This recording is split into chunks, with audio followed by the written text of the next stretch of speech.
بين القسم والبوجة قبل الفينيال إسناد حدث حسنا في trying to frame.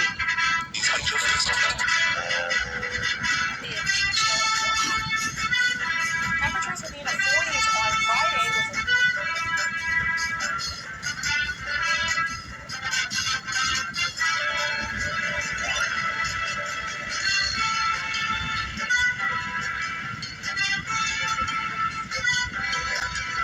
Very warm welcome to Amishakil 5858. I am Ahmed Shaka. Following are the latest news headlines which have been reported by American, European, Canadian, Asian, African and Australian news channels and all other news agencies. So please, let's go to the news.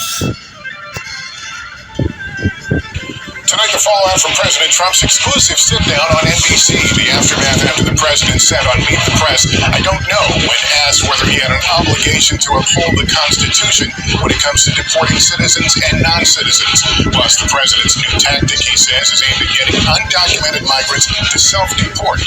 And his controversial plan to reopen Alcatraz, one of America's most notorious prisons. The desperate search, at least 3 people are dead and more missing after a boat of migrants overturned near San Diego.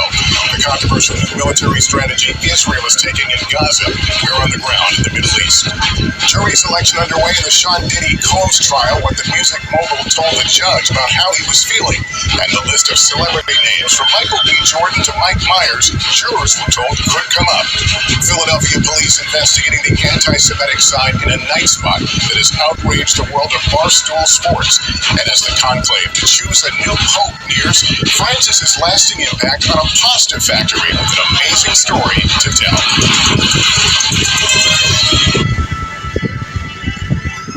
Apply to study abroad in 2025 with the Duolingo English test. Tonight, breaking news, the alarming breakdown at a major airport. ABC News now learning air traffic control lost communications with packed passenger jets for up to 90 seconds as they approached and took off from Newark Airport. The sources telling ABC News air traffic controllers lost radar contact and communications. Controllers unable to see, hear, or talk to pilots. A major airline now warning of chaos at the airport. What's going on? Also on this Monday night, disturbing video coming in showing a large wave flipping a suspected human smuggling boat right off the U.S. coast. Authorities finding 3 bodies and multiple survivors. There is still a frantic search underway. Tonight, President Trump's new effort to speed up his mass deportation plan. The administration now offering undocumented immigrants $1,000 in taxpayer money and a free flight if they self-deport. And tonight, President Trump wants to reopen Alcatraz, calling the prison horrible and beautiful. Here in New York, jury selection underway in the high-profile Sean Diddy Combs trial. Potential jurors asked about the disturbing hotel surveillance video showing Combs dragging and kicking his former girlfriend. And they were asked about other celebrities whose names might emerge in this trial. Overseas tonight, Israel signaling a new military escalation to possibly seize the entire Gaza Strip unless there's a hostage deal by next week. President Trump overseas. Tonight, the secret conclave set to begin in the Vatican, and perhaps a very telling moment with our James Longman today. What a cardinal told him just before this conclave begins. Back to the U.S. tonight, authorities investigating a suspected deadly air attack. A man and his dog have been found dead. Neighbors are now being warned. A truck driver's heroine called the 911 as his truck dangles from a bridge, telling the operator, "I don't want to die." The chilling new details tonight involving the alleged plot targeting Lady Gaga's historic concert. There was also breaking news coming in tonight. There's been an incident at actress Jennifer Aniston's home, what we've learned at this hour. And we're tracking storms right now, 40 million Americans from New Mexico to Florida, all the way up to the Northeast. From ABC News World Headquarters in New York, this is World News Tonight with David. Okay, thank you for that live report from Hollywood. Sandra? All right, Aisha, thank you. So for more on this, actor Kirk Cameron joins us now. Kirk, great to have you back on the program. Good to see you.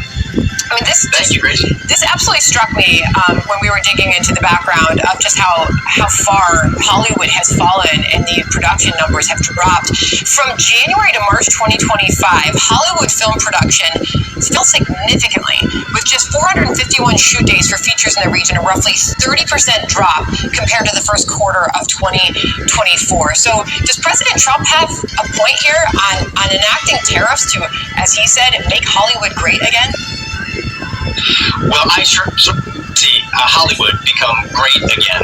And his comment that Hollywood is dying is not only applying the financial revenues but it's also referring to the content. At least in my mind, Hollywood used to be wonderful. Hollywood used to be good. Hollywood used to contribute to the moral fabric of our nation, and many of their budgets have now plummeted because people aren't even showing up at the movies to see the ones that they make.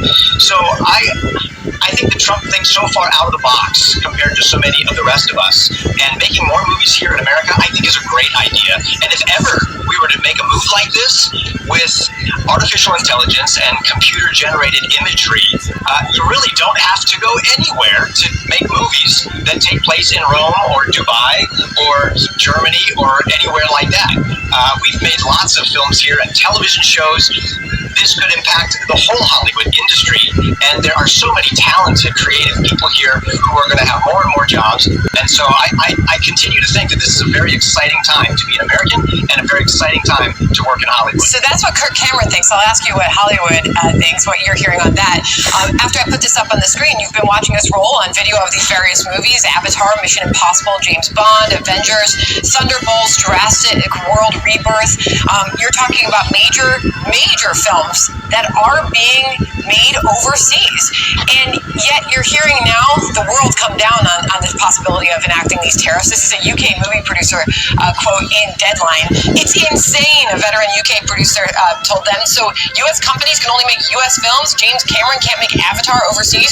Who pays the tariffs? Leading independent distributors would all be out of business if it's them. But the president is basically making the case that this is, on top of everything, a national security threat. In his True Social post, where he claims that Hollywood is dying, he said, in addition to everything else, this is messaging and propaganda. He said the situation was a concerted effort by other nations and therefore a national security threat. Your thoughts on that? Well, I think that... Good evening, I'm Amna Navaz. And I'm Jeff Bennett. On the NewsHour tonight, President Trump says he doesn't know whether immigrants should be given due process, what the Constitution says about citizens and non-citizens alike. Israel approves expanded military operations in Gaza, a shift that could end with reoccupation of the Strip. It's clear what the objective is. The question is also, what are the costs, and does it fit into a wider post-conflict strategy, and that's where it's less certain. And music mogul Sean Diddy Combs appears in court for the start of his trial on charges of sex trafficking and racketeering.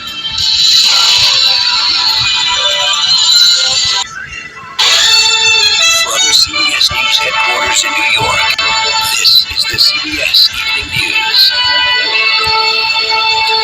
Good evening, I'm John Dickerson. Maurice Dubois is on his way to Rome to cover the election of the next pope.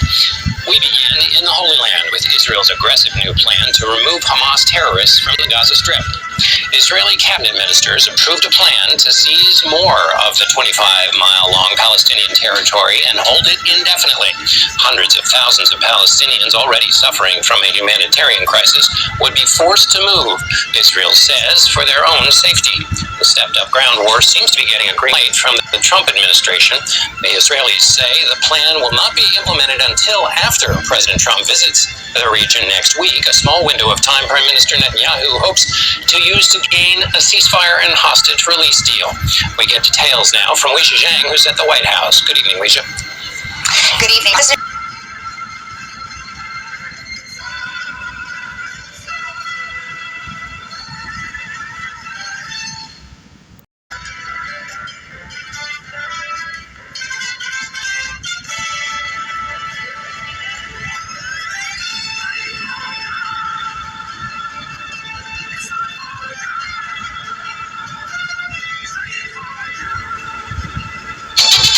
Welcome to Democracy Now!, democracynow.org, The War and Peace Report. I'm Amy Goodman. The Israeli military is calling up tens of thousands of reservists as Israel's security cabinet has unanimously approved plans to expand its assault on Gaza, where Israel's already killed at least 52,000 Palestinians over the past 18 months. That figure is believed to be a vast undercount. Israel's killed more than 2,400 Palestinians since it broke the ceasefire in mid-March. One Israeli official told CNN the new plan for Gaza involves, quote, the conquest of territory and remaining there. It's just astonishing. With expert analysis and honest opinion, we don't just keep you informed. Brings unique perspectives great to anywhere else. Can't argue with any of that. When the news happens, it happens here. This is weekdays from 9:30 a.m. Only on GB News. In the GB Newsroom, we bring you the news as it happens. With our team of dedicated journalists across the UK, we're ready to keep you up to date with what's happening every half an hour, every single day. Bulletins here on GB News, the People's Channel, Britain's news channel.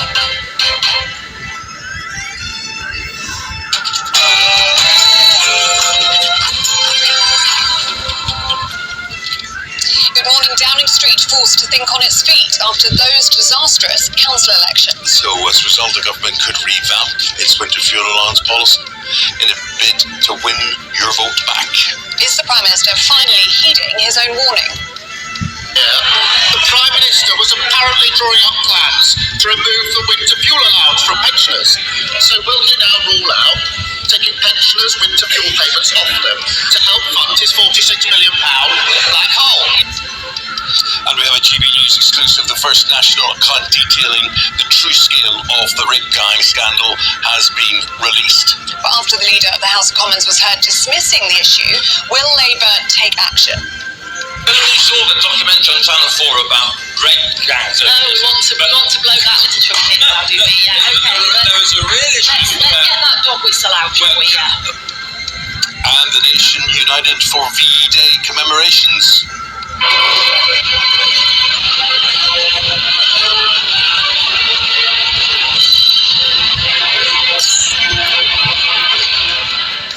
The royal family ring in a week of special events to wish what could be a final thank you to Britain's greatest generation. 8 million more GP appointments. We'll be asking the Health Secretary, or we have asked the Health Secretary, how he aims to achieve all of that. So we'll be analysing that very shortly. Happy birthday to Prince Archie, the Duke and Duchess of Sussex's son, turns 6 today. There are warnings that pensioners will have to rely on their savings in years to come as the cost of living soars. This morning, we're debating if it is still worth saving money under Labour. The Met Gala 2025 has its fair share of controversial moments as Kim Kardashian loses her cool with a security guard.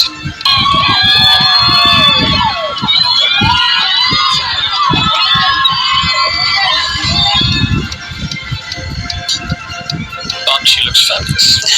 In the sport this morning, China's Xiao Xintong has become the first winner of the World Snooker Championship from Asia. His elite 50-year-old Mark Williams, 18-12 last night.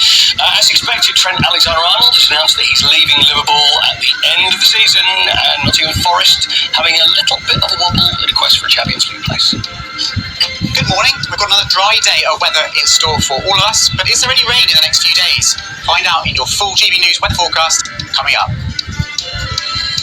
Hello there, very good morning to you on this Tuesday morning. I'm Eamon Holmes. I'm Ellie Costello, and this is GB News Breakfast. International Grading Certificate, Mason Jewelry. This is Asia Now. It's 2 p.m. in Singapore and Hong Kong, 11:30 in New Delhi, and 1 o'clock in Jakarta. I'm Angela at this hour. India plans mock civil defense drills for this week as tensions with Pakistan escalate over a deadly attack in Kashmir. Islamabad conducted a second missile test yesterday. Israel launches airstrikes on Yemen, responding to Houthi missile attacks that struck an airport near Tel Aviv. Prime Minister Benjamin Netanyahu also warning of a new intensive military operation in the Gaza Strip. And final preparations are underway in the Vatican for the Papal Conclave tomorrow. All 133 Catholic cardinals have arrived in Rome to vote for the next pope. And I'm Alicia Silveraji, live at Eco-Spirited Week 2025 here in Singapore, when business and decision makers are gathering to explore sustainable solutions here in Southeast Asia. And later this hour, I will be speaking with a guest on how to turn carbon data into climate action.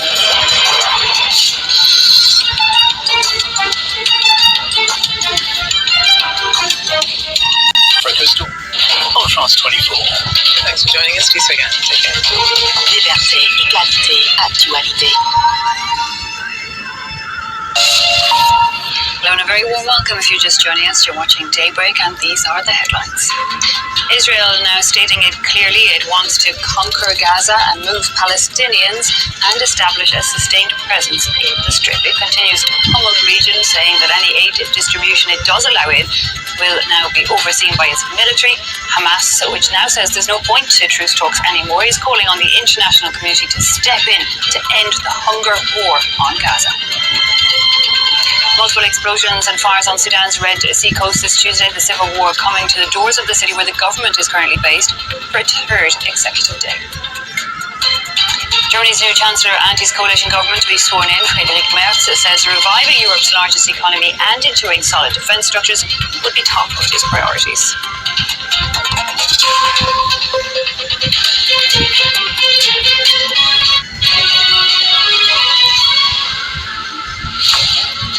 Hey, good morning to you. It's 7 o'clock on today's show with a landmark review on sentencing policy expected within days. We report from inside a women's prison. Plus reports that the government is thinking again about winter fuel payments for pensioners.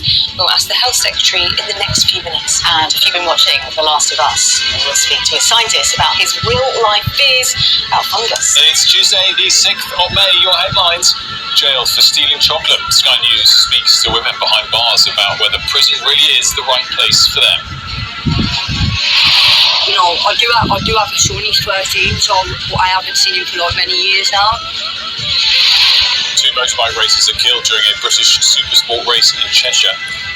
Alarm from the UN over Israel's plans to launch a major new offensive in Gaza and move more than 1 million people. Hiding her son for the first time in 2 years, the family is separated by Sudan's civil war. And the stars gather at the Met Gala for one of the biggest nights in fashion.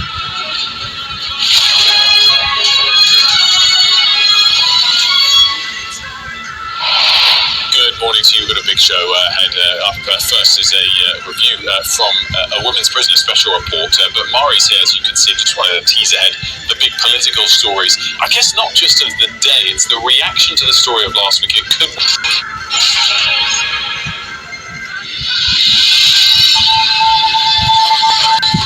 Today, seasoned police officers left shocked by the deaths of 2 young boys in country New South Wales.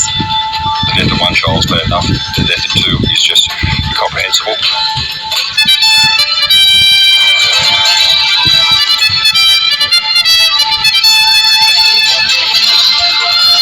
The survivor of a deadly mushroom lunch faces cross-examination in the Aaron Patterson murder trial. Israel expands its offensive in Gaza, vowing to destroy Hamas and rescue the remaining hostages.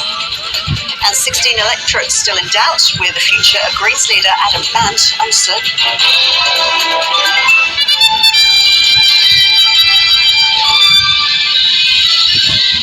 Hello and welcome to ABC News. I'm Ros Childs. Police are treating the deaths of 2 young boys at a regional New South Wales town as a suspected double murder. The bodies of the children, aged 6 and 7, were found in a home at Coonabarabran yesterday afternoon. Our reporter Xanthi Gregory has the details.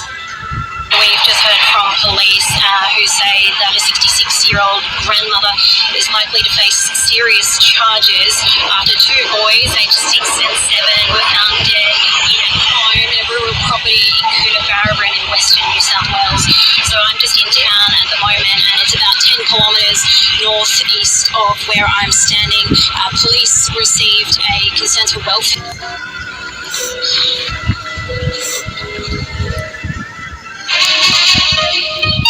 Africa News. The news. A handful of pro-Sudan demonstrators outside the International Court of Justice in The Hague on Monday. They were protesting against a decision by the top United Nations Court to throw out Sudan's genocide case against the United Arab Emirates. The ICJ found it doesn't have jurisdiction in the case, although it noted deep concern about the spiraling violence in Sudan. We are looking for justice. So justice will never stop in one place. We go further and we will always be looking for our justice. So what's happening today, this is not the end of the game. We're going further. Khartoum had accused the UAE of complicity in genocide in the ongoing civil war in Sudan through its alleged support for the paramilitary Rapid Support Forces. The UAE applauded the court's decision. More misery for people people in the Eastern Democratic Republic of Congo. As peace talks in Doha appear to stall, M23 militants and their allies fighting government forces in the region have now seized the strategic town of Lunyasenge. It's been reported that the battle left 17 people dead, including 7 Congolese soldiers. The insurgents have taken control of much of the eastern part of the country in fighting since January. Despite both sides recently calling for a ceasefire, clashes have continued in North Kivu, South Kivu and Ituri, with the M23 seizing an increasing number of villages. A DRC army spokesperson has described the attack as a flagrant violation of the truce, saying it reserves the right to respond if the threat persists. Delegations from both rebels determining the region's future.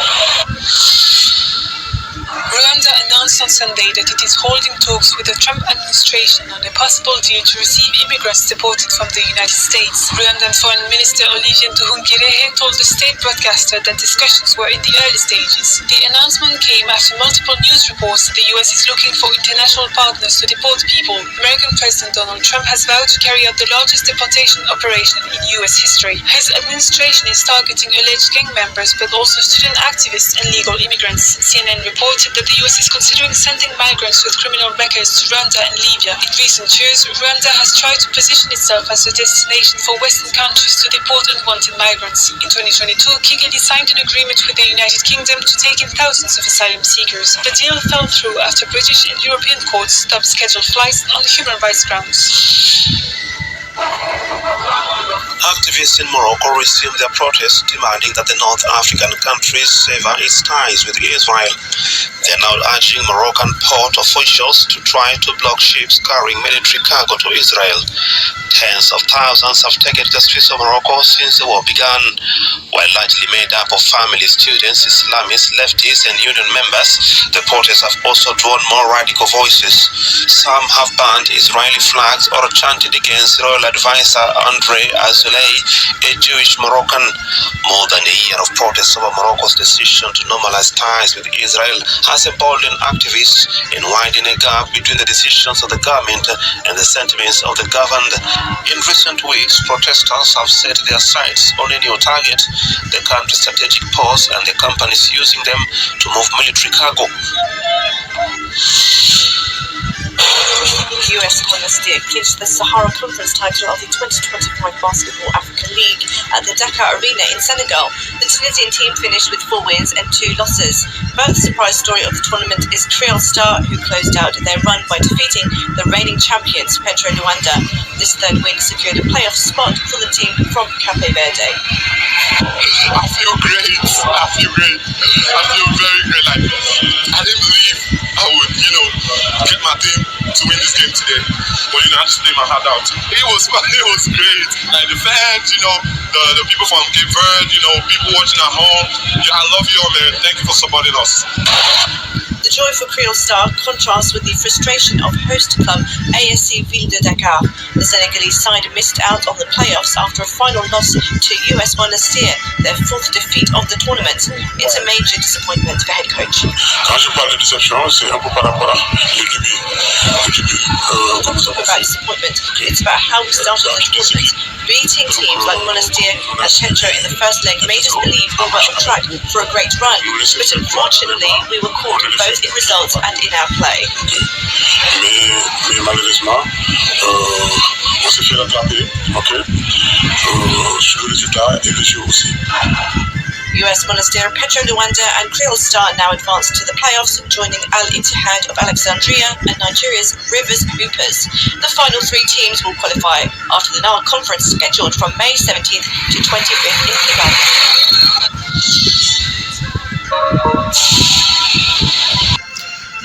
Thank you very much for giving time to Amir Shekel 5858. I am Amir Shekel.